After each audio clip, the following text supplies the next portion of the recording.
Welcome back to another video from our channel. In this video, we'll be highlighting American celebrities who have passed away today and in the last few days, along with other notable figures from around the world.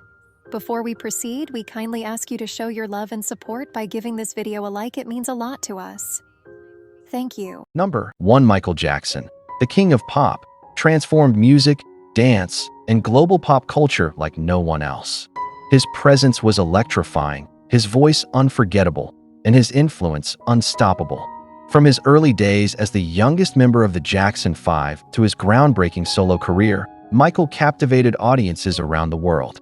Born in Gary, Indiana, Michael showed signs of genius early. Albums like Off the Wall, Bad, Dangerous, and especially Thriller weren't just hits, they were revolutions. Thriller remains the best-selling album of all time, and its title track redefined music videos forever. His moonwalk became a signature move. His style, his rhythm, his showmanship, iconic in every sense. Michael wasn't just a performer, he was a cultural force. He broke racial barriers on platforms like MTV and united fans of all backgrounds. He used his art to spread messages of peace, unity, and compassion. Songs like Heal the World and Man in the Mirror weren't just hits, they were calls to action. But behind the glitz and fame, Michael faced immense pressure. Tabloids followed his every move, and his personal life became a subject of constant public scrutiny. Despite the challenges and controversies, one truth remains. Michael Jackson was a once-in-a-generation talent whose impact will echo through music history forever. To this day, his songs are played, his videos are watched, and his legacy continues to inspire new generations of artists. Michael Jackson didn't just entertain, he changed the world. Nora Ephron was more than a filmmaker. She was a storyteller of the human heart. With wit as sharp as a scalpel and compassion as deep as the ocean, she turned the everyday messiness of life into unforgettable art. Her films didn't just entertain, they made us feel seen. She began her journey not behind a camera, but behind a typewriter.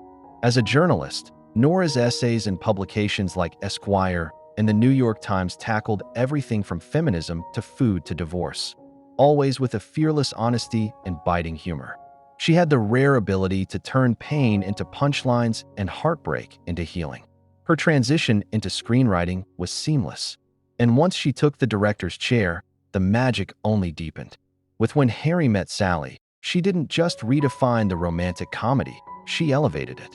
Who can forget I'll Have What She's Having? It became more than a punchline. It became part of pop culture vocabulary. In Sleepless in Seattle, she took a simple love story and made it feel timeless. In You've Got Mail, she captured the dawn of the internet age and wrapped it in charm. Her characters weren't perfect. They were real, flawed, hilarious, vulnerable, and through them, we saw ourselves. But Nora's magic wasn't confined to the silver screen. Her essays, like those found in I Feel Bad About My Neck or Heartburn, were just as impactful. She wrote about aging, love, career, betrayal, and joy in ways that made readers laugh and cry, sometimes at the same time.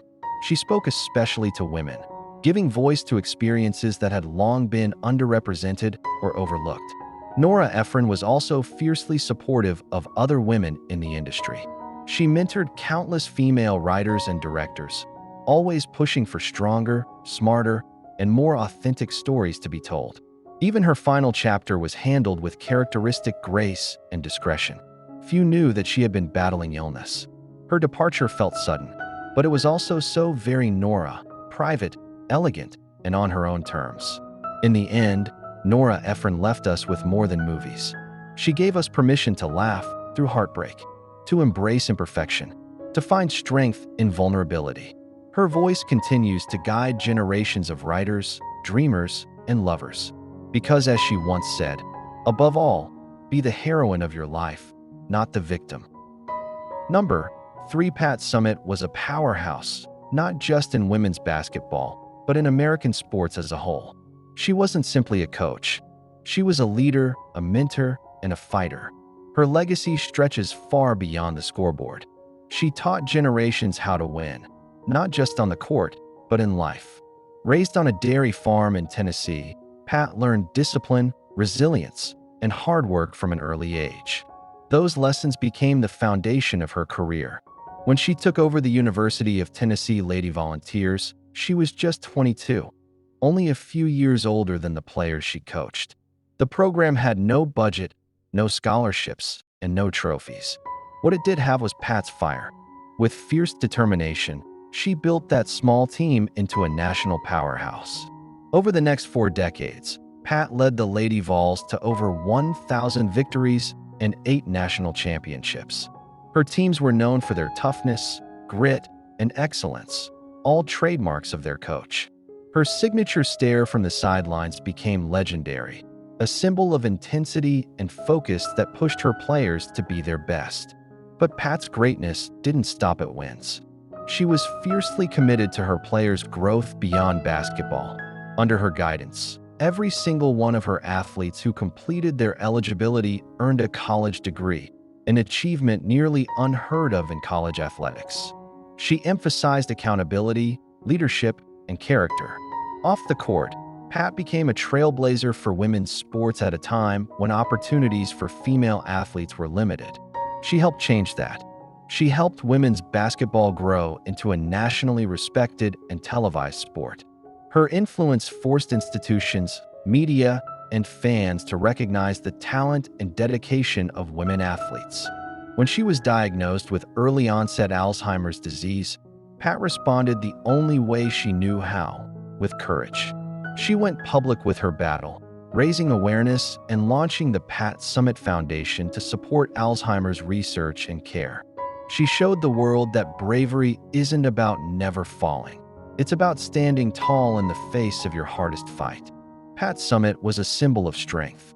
Her life was about breaking boundaries, demanding excellence, and lifting others up.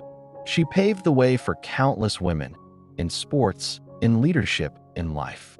Today, her name lives on in arenas, awards, and foundations. But more than that, it lives on in the hearts of every athlete, coach, and fan she inspired.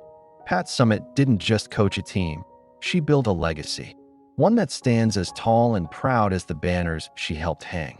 She remains a shining light in the history of American sports, forever remembered for her courage, her compassion, and her relentless pursuit of greatness. Number 3, Fred Rogers was not your typical television star. In an industry built on noise, fast cuts, and bright lights, Fred spoke softly. He looked into the camera, into your eyes, and said, "You are special, just the way you are." And somehow, that quiet message reached farther than the loudest shout. As the creator and host of Mr. Rogers' Neighborhood, Fred created a gentle world where children were treated with respect, patience, and honesty. In a time when kids' TV was fast-paced and slapstick-heavy, Fred took a different approach. He believed in slowing down. He believed that every child deserved to be heard. Each episode was a calm conversation, a thoughtful journey through emotions, curiosity, and kindness. Whether he was changing his shoes, feeding the fish, or visiting the neighborhood of make-believe, Fred turned the simplest actions into lessons of love, empathy, and understanding. But Fred Rogers was more than a host. He was a trained Presbyterian minister, a gifted musician, and a deep student of child psychology. Every word he spoke was carefully considered. Every episode was crafted with care, not just to entertain, but to nurture. He addressed real topics: anger, sadness, divorce, death, not with fear, but with honesty and reassurance. His influence wasn't limited to children. Adults admired him too. He reminded the world that kindness isn't weakness, and that being emotionally present is a gift. His testimony before the U.S. Senate in 1969 helped secure funding for public broadcasting, saving PBS and showing the power of one person's quiet conviction. Fred's legacy continues in classrooms, living rooms, and libraries around the country. Generations of Americans remember him as their first teacher, their first emotional guide. He taught us that feelings are okay, that people can be different and still be friends, and that being a helper makes you a hero. He lived what he taught. Fred wrote his own scripts, answered fan letters by hand, and never lost sight of his mission: to make the world a kinder place. His words live on. Look for the helpers. You will always find people who are helping. In today's often divided and chaotic world, Fred Rogers' message feels more important than ever. He believed in the good in people. He believed in gentleness, in compassion, in the simple magic of being neighborly. Fred Rogers didn't need costumes or catchphrases. He wore a red sweater and a warm smile, and that was enough. Enough to change hearts. Enough to change lives. Enough to change the world.